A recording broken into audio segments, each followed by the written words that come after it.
Ingasi mayamda manifestation gi video ama katang share torake ko. Sigi manifestation gi video se yamna live mawong da tawse ko. Aduga haidi potsu kaisu changoi only aina candle angobo ma thammi sida haidi candle angobo sida horen loiram dai da darkar oigani ko adugine aina candle angobo ma aina sida thammi se ko hana. Ado sigi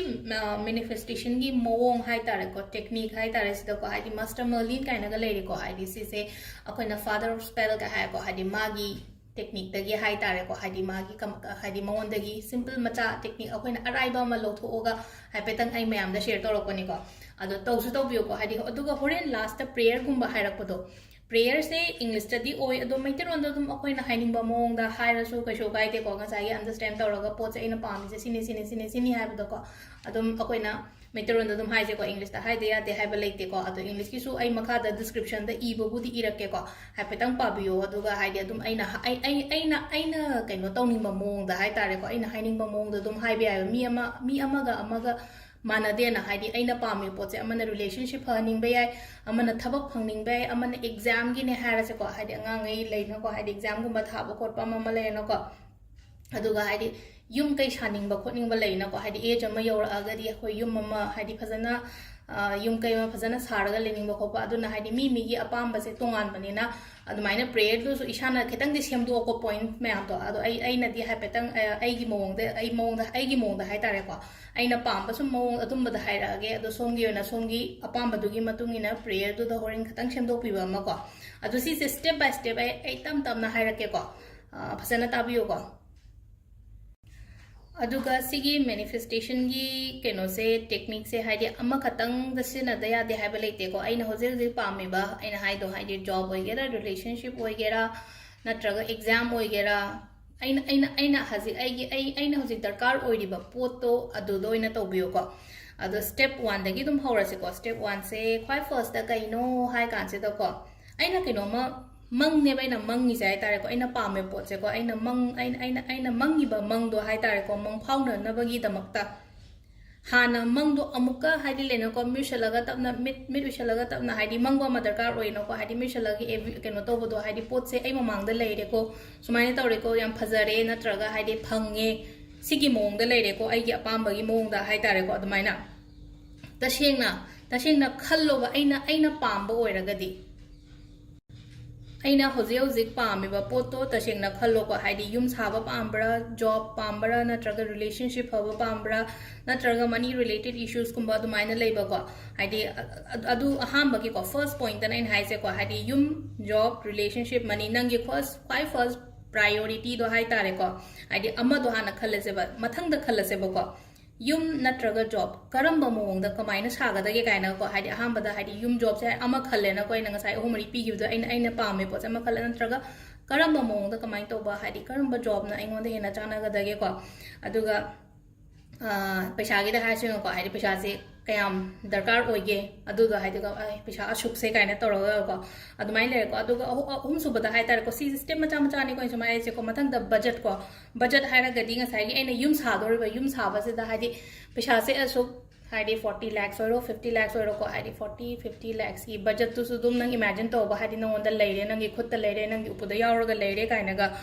adumai na hai tare ko visualize so wani da aduga amuk leino ko second step sina ko nung sunungai bane amna si se ko khoi jodum tawrongani ko second step se google hang do se ba ko phone da ina google hang do gane browse to se ba ina pame pot haraga di sida samna haira se ko sida beautiful home ina haira se ko haidi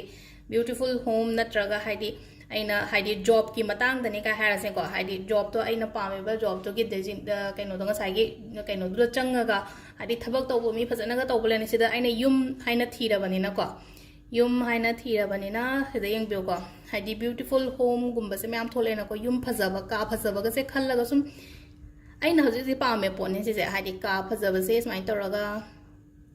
download gumba ga to raga thamje ba se second gi keno ni ko si se na haidi mathang to ro se haidi yum phajaba ka phajaba aina hoji pami se di yum pam bani na yum ama saba yum ama leiba pamba adumaina oi bani na ko yum kitang phajaba ngai haidi leina ko sum yengo ba sum quite attract to ba ga dum yengo ba aina mathang yeng ba se da relationship tasu yengo haiding photos kumba yeng be ko na bai ni gi natraga nang na admire oriba mi adagi relationship phajan ga le mina ba photos kumba ga le na ko couple daga adum bagi photos kumba ga do tawraga haidi sumaina koina browse tawraga sisu phazai ko yum jamna phaja ba haidi ai na pamba mong da haidi sidi haidi tama ma chawre haidi ai na ngamoi da ba potni ko sise aduna yum khara pik tak ka tawba yum aina leiba ngamni aina saba ngamni kain tawbodo adum ba khallaga thamba yai ko kitang sum yeng se ba sum ai su yeng e mayam su mawong se ko haidi yum macha ma kari ma ko yum je chow ba ta thole do sum smaina haidi yenga aina khwai da gi pamba photo adu do download tawraga ai gallery da save to san biro loina ma ko sisina second step oire ko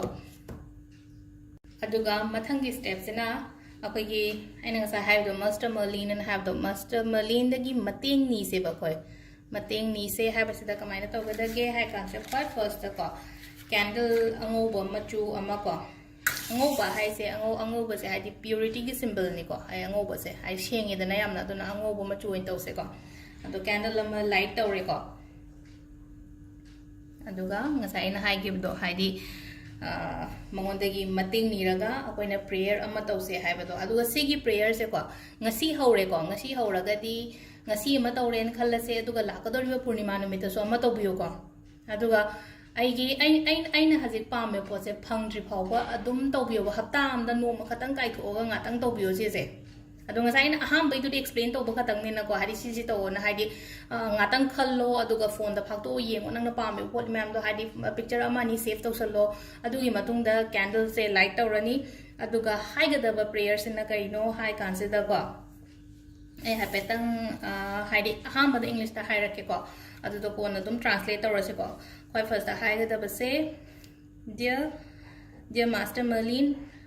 I call upon you now. You are a master of manifestation.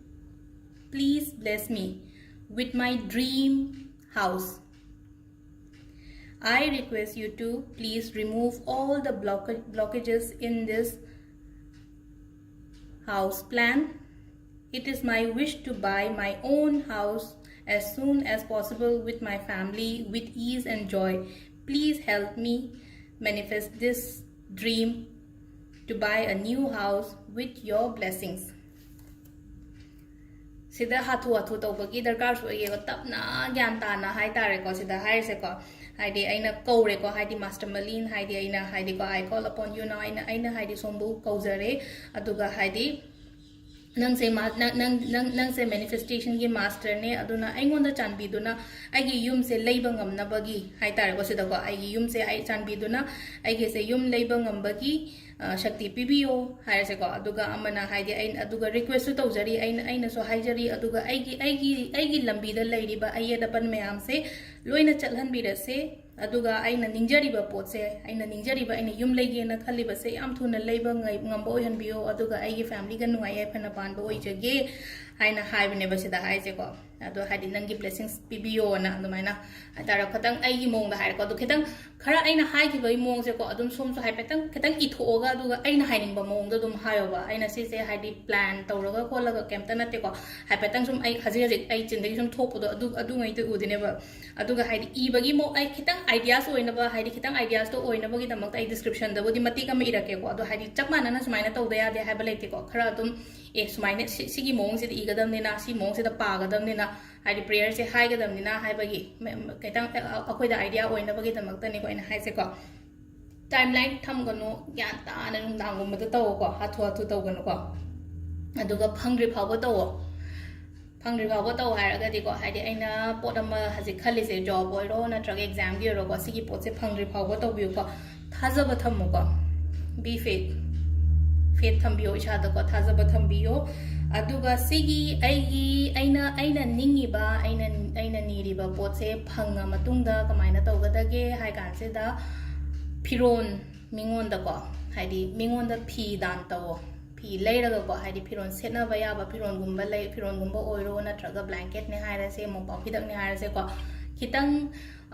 haidi darkar oiba mi da hai tare ko haidi aduduma keno to biba aina dan tauba numit kemta leite ko numit ama heta da tauba ya akai ba kemta leite numit haidi sida tauba ya de hoi khara aina mamangi video sem gi bada di rashi gi matang da di aina haidi sagon se numit tau thang je numit tau irai numit tau sigi tin numit kemta leite ko nang na tauning ba numit ta adum tauba ya aduga amana periods natraga yum mang bada kemta kai de ko hadi si to bibada haide koina light khoramba purnima gi light khoramba ekadashi gi light khoramba adum bada to gono haiba wane manifestation gi matang ta di ko hadi adunang adum continue to bibe ngasi hauren khalase marakta hadi kitang oina have do haide akoina